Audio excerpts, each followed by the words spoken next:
Do you know what blow molding is?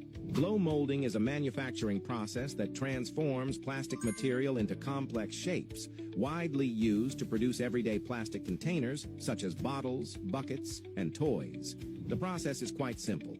First, plastic pellets are heated to a moldable state, and then high pressure is used to blow the plastic into the desired shape.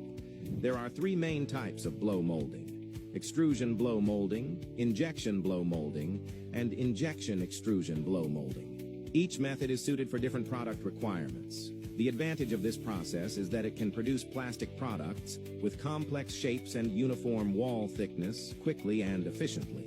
As technology has advanced, blow molding has not only boosted production rates but also reduced material waste, making it one of the most important technologies in manufacturing.